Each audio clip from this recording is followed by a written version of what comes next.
Izin melapor. Ini situasi kondisi sekarang. Ini udah masuk ke kelas. Berhasil menciptakan pemimpin, terutama bagi pemimpin dan pemangku jabatan di Kabupaten Kerawang. SMPN 1 Kelari setiap tahun harus rela sekolahnya terendam banjir, ketinggian hingga mencapai sepinggang orang dewasa. Si banjir ya, Mam. Sekarang diguyur hujan lagi. Kondisi hari ini SMP Negeri 1 Kelari. Aksi dalam berita. Aksi dalam berita. Berbagai penghargaan dan prestasi segudang terpampang jelas dalam sebuah lemari kaca. Hanya dalam kurun waktu 2 bulan di awal tahun 2023, sebanyak 20 penghargaan diraih.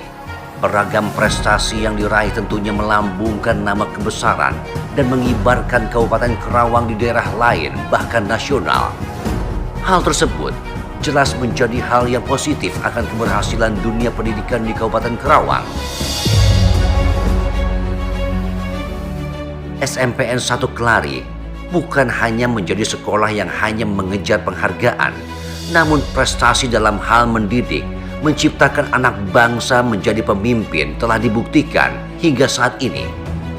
Tak sedikit lulusan SMPN 1 Kerawang kini menikmati dan duduk sebagai pemimpin dan pemangku jabatan di Kabupaten Kerawang. Ironisnya, hampir setiap tahun saat musim penghujan tiba, SMPN 1 Kelari, Jalan Raya Kosambi Kelari, persis di belakang kantor Kecamatan Kelari Kerawang, tak pernah usik menjadi langganan banjir. Bahkan di musim penghujan kali ini, ketinggian air mencapai sepinggang orang dewasa. Mulai area halaman hingga seluruh kelas terendam banjir. Alhasil, data-data penting hingga perlengkapan alat sekolah, mulai kursi, meja, laptop mengalami kerusakan. Tak sedikit nilai kerugian yang dialami. Bahkan akibat banjir, hewan melata seperti ular tak sedikit ditemukan di sekolah ini. Beruntung tidak sampai memakan korban. Akibat tidak memadainya tempat belajar mengajar karena akses masuk ke sekolah terendam banjir dan berpotensi membahayakan jiwa siswanya, pihak sekolah pun memutuskan untuk belajar melalui daring selama 3 hari. Saat para siswa masuk sekolah untuk mendapatkan pendidikan yang layak, mereka harus berusaha bekerja sama membersihkan sisa banjir dengan peralatan seadanya. Pak, untuk kejadian banjir di sekolah ini sejak kapan, Pak? Sejak 2013 mulai. Tetapi setiap tahun volume air semakin meningkat sampai di tahun 2023 ini Sampai sepinggang? Sepinggang ya kemarin. Bahkan untuk ke ruang guru saja biasanya dampal kaki itu istilahnya. Sekarang sudah setengah betis. Sudah lutut ya? Sehingga banyak buku-buku yang rusak, dokumen-dokumen guru di laci guru juga banyak yang terendam. Dan untuk banjir kali ini untuk yang keberapa hari nih, Pak? Ini yang keempat hari ya, Jumat Sabtu. Udah lama Jumat Sabtu Minggu. Ya hampir 6 hari lah. 6 hari ini. Sementara dari pihak Disdik antisipasi seperti apa? Belum. Boleh tahu nih, Pak? Ya. Antisipasi pada saat banjir kemarin untuk barang-barang atau dokumen-dokumen yang penting bagaimana, Pak? Yang penting-penting sebagian yang tidak dibawa kuncinya diantisipasi di atas meja, Pak. Yang tidak ada kuncinya karena penjaga di sini cuma 1 orang, berdua dengan anaknya, sehingga yang dikasihkan kuncinya bisa terselamatkan. Yang tidak ada kuncinya ya terendam. Terus yang jauh-jauh tidak bisa dikontak, sehingga kejadian banjir mulai jam 4 di sini, Pak, jam 4 malam, sehingga lagi nyenyak-nyenyaknya tidur. Saya juga sebagai sarana prasarana kan jauh lagi ya, jadi susah untuk kesininya, ya mungkinlah enggan ya, apa alasannya gitu. Sehingga di sini juga, Pak, laptop 8 buah terendam di dalam lemari. Terus perpustakaan buku-bukunya kan juga terendam, sebagian yang di bawah, karena biasanya disimpan di laci perpustakaan itu tidak terendam biasa kalau banjir biasa mah. Hanya sekarang aja tahun 2023 setiap tahun juga ini peningkatannya sangat kelihatan tuh. Dengan kondisi banjir seperti ini, kerugian yang diderita kurang lebih berapa dulu?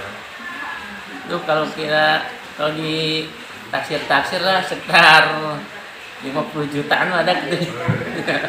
Dan pada saat banjir kemarin, apakah anak-anak sekolah diliburkan, Pak? Diliburkan selama 3 hari demi untuk menjaga keselamatan anak-anak. Ya, juga kalau tidak diliburkan, mungkin nanti kelas bisa kotor dan rusak. Kita juga tidak diliburkan total.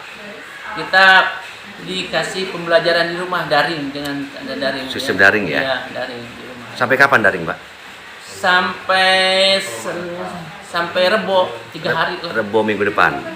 Jadi Rebo kemarin. Kemarin ya. Sekarang mulai tetap muka kembali. Oh, walaupun keadaan kelas masih basah-basah kursi dan mejanya karena mungkin perempesan itu dari atas naik gitu, Pak. Oke. Ya. Kalau boleh tahu nih, Pak, Ya. siapa sih, Pak, jebolan-jebolan dari sini yang memiliki jabatan penting di Kota Kerawang?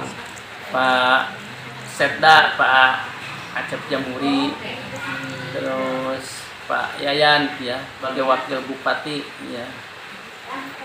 Oh, itu mereka juga sempat juga mengenyam bangku sekolah di sini ya? Iya betul. Menyam di sini di SMP 1 Kelari. Apa nih, Pak, pesan atau harapan bagi mereka yang mendengar mungkin? Ya, pesan saya coba lihatlah Bapak sebagai alumni SMP 1 Kelari, mohon dilihat sekolahnya di sini SMP 1 Kelari. Mohon bantuannya ya.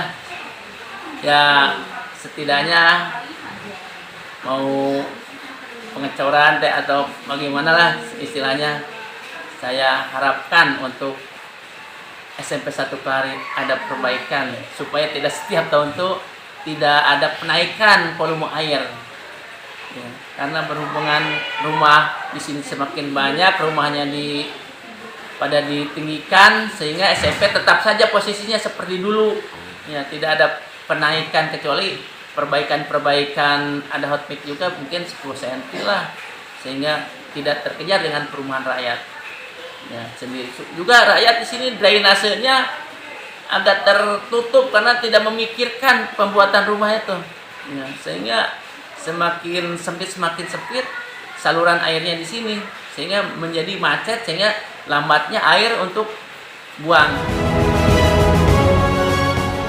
Pihak sekolah SMPN 1 Kelari berharap pemerintah Kabupaten Kerawang bisa membantu mengatasi permasalahan yang kerap dialami hampir setiap tahunnya. Dan kepedulian para pemangku jabatan saat ini, terutama bagi mereka yang pernah merasakan mengenyam pendidikan di sekolah ini, agar SMPN 1 Kelari Kabupaten Kerawang terus mampu menciptakan pemimpin yang berhasil mensejahterakan rakyatnya. Aksi Radio melaporkan. Radio siaran sosial dan niaga, akrab di telinga, dekat di hati.